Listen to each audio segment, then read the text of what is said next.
Lord of the Mysteries. Chapter 4. Divination. Returning to his chair again, he heard the faraway cathedral's bells chime again. It continued 7 times before Zhou Mingrui slowly stood up.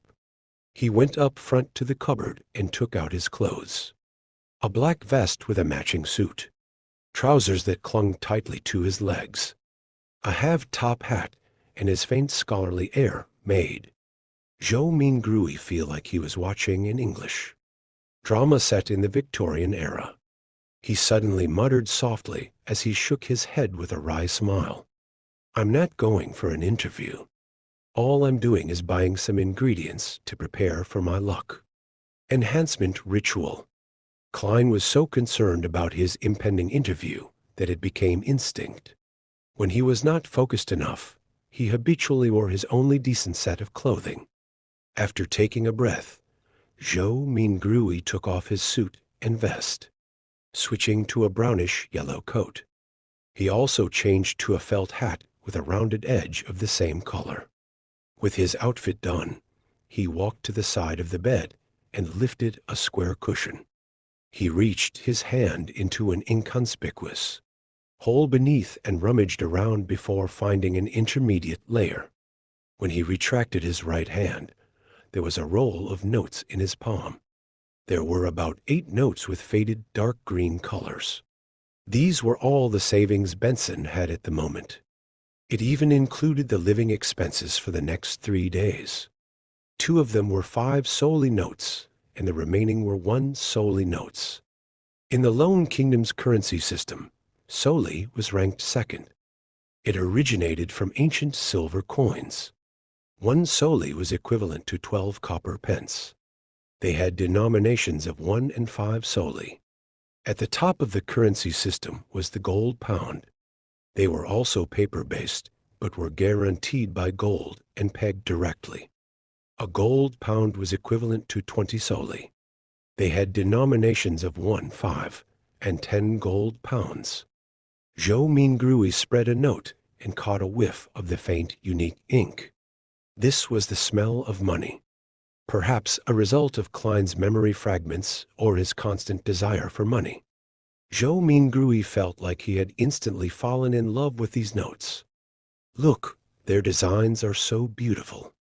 It makes the stern and old-fashioned George III and his 2 mustaches appear especially adorable. Look, the watermark that can be seen when the note is placed against sunlight is so alluring.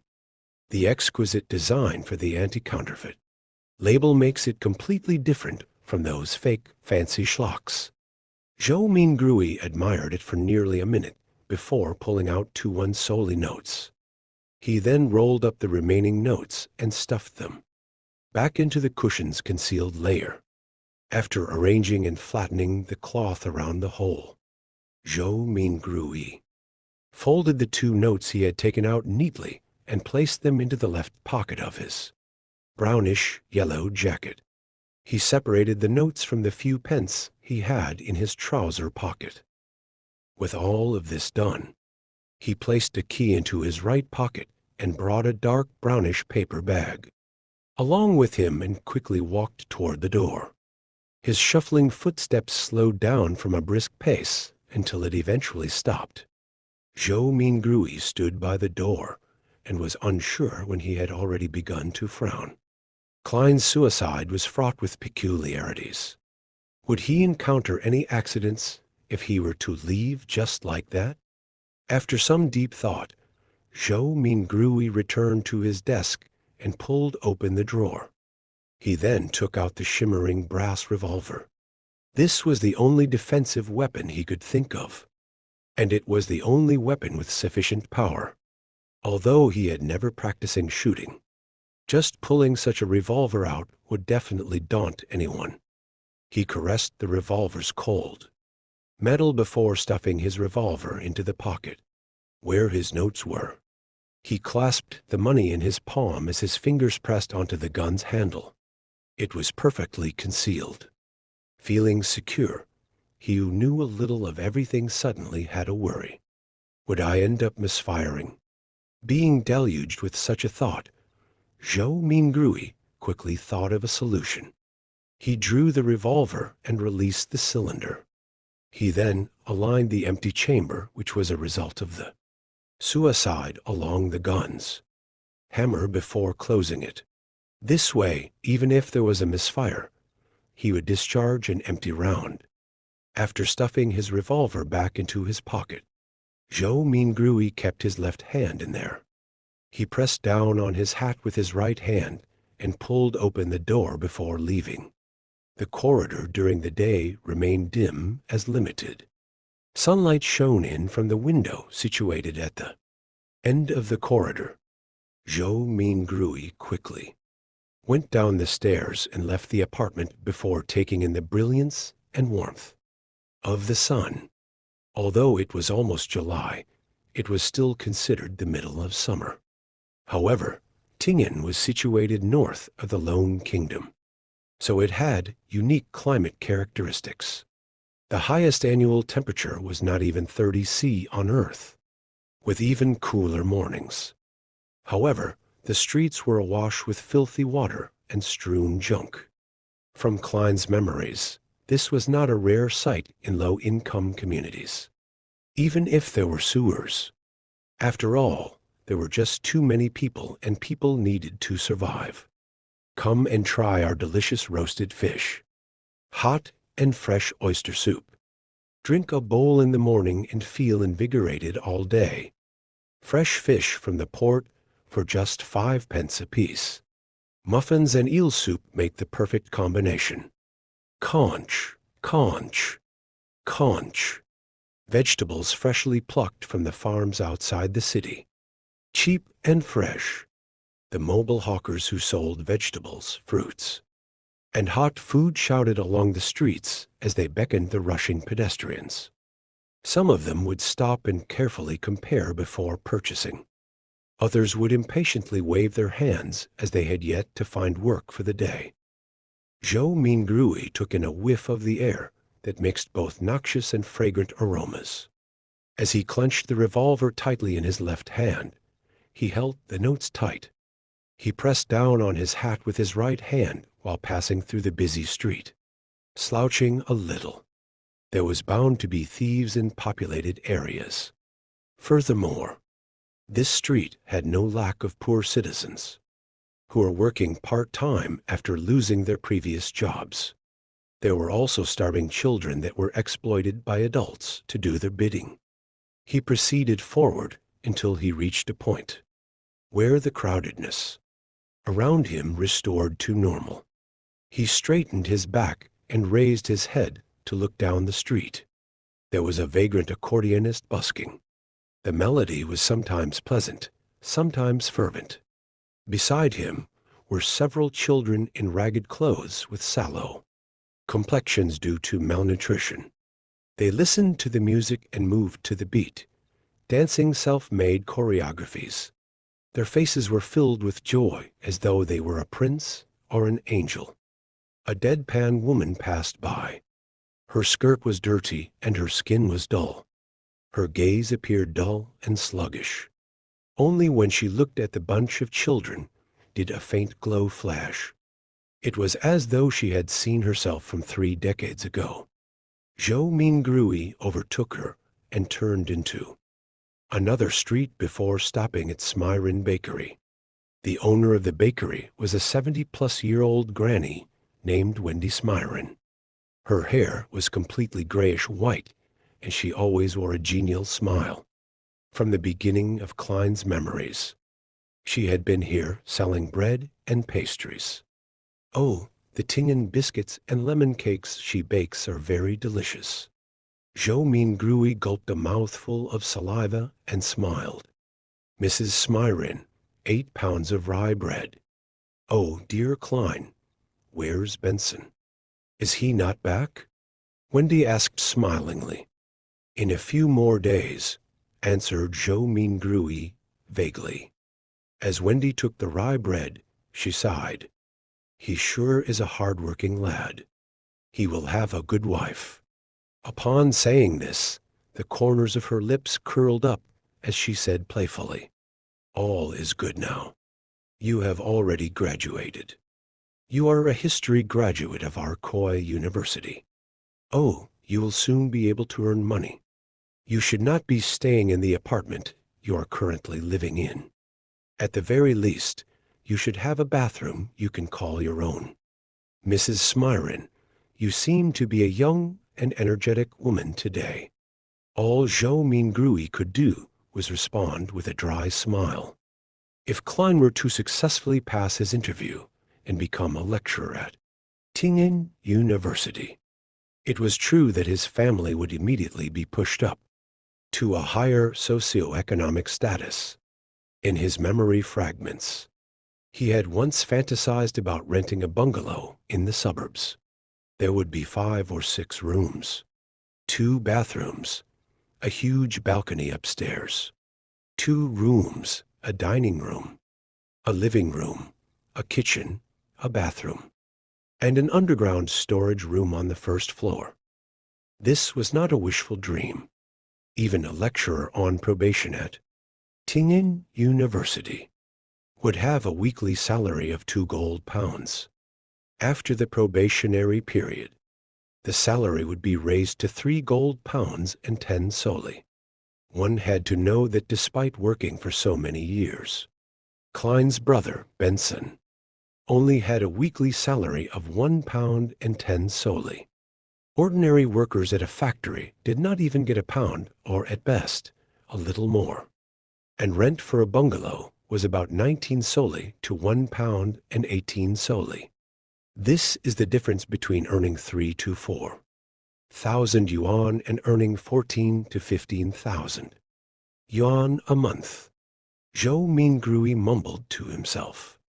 However, all of this was under the premise that he passed either the Tingen University or Backland University interviews.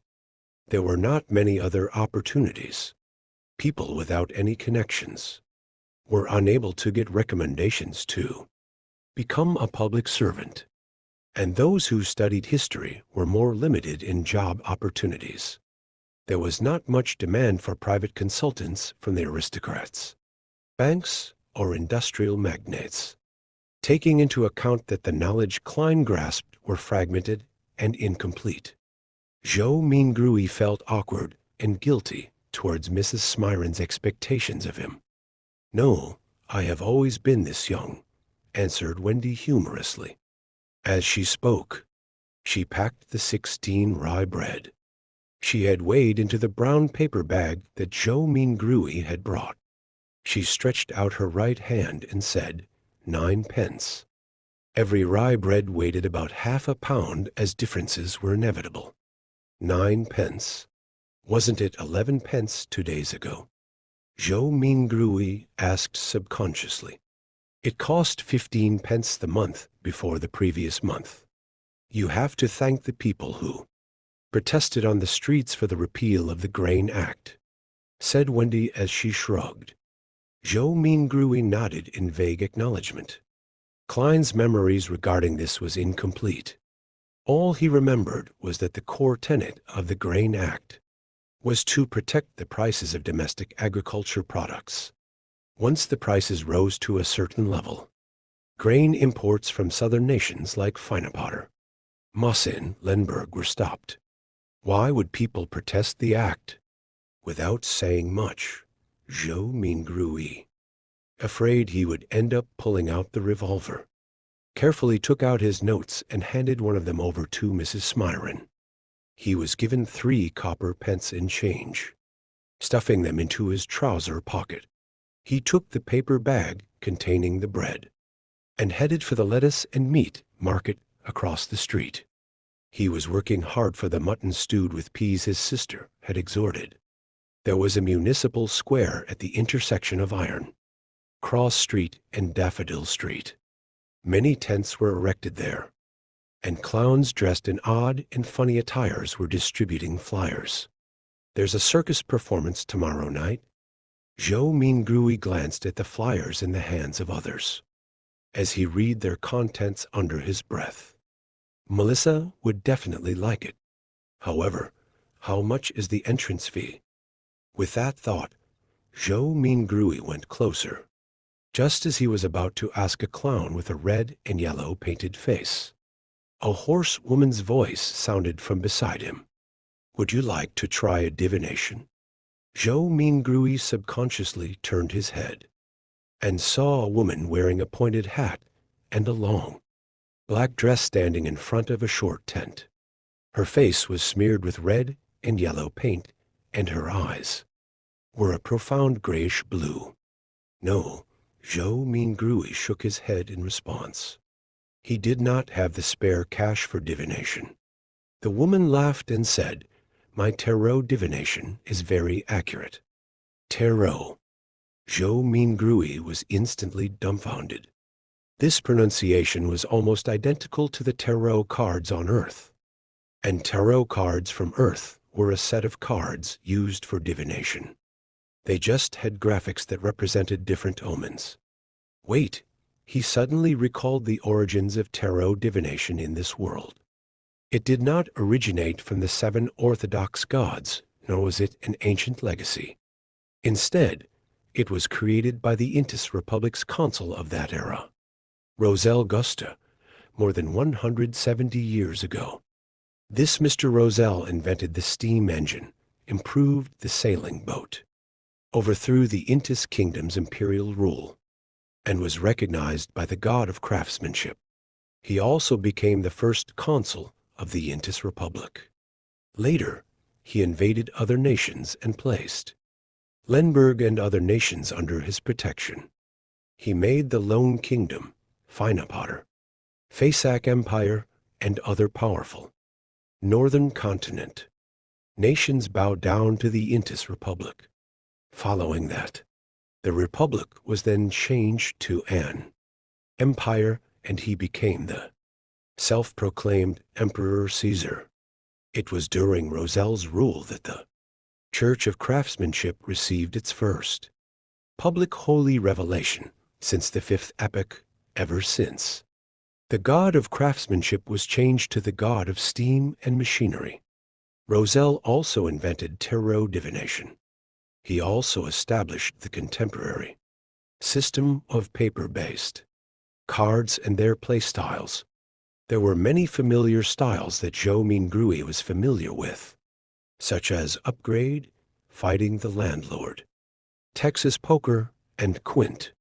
In addition, the marine fleets he sent out discovered a sea route that led to the southern continent through the stormy and turbulent seas.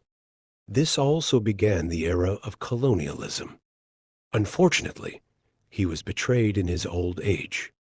In the year 1198 of the 5th epoch, he was assassinated by the combined forces of the Church of the Eternal Blazing Sun, the former Intis royal family, the Sauron family, and other aristocrats. He eventually died in the White Maple Palace.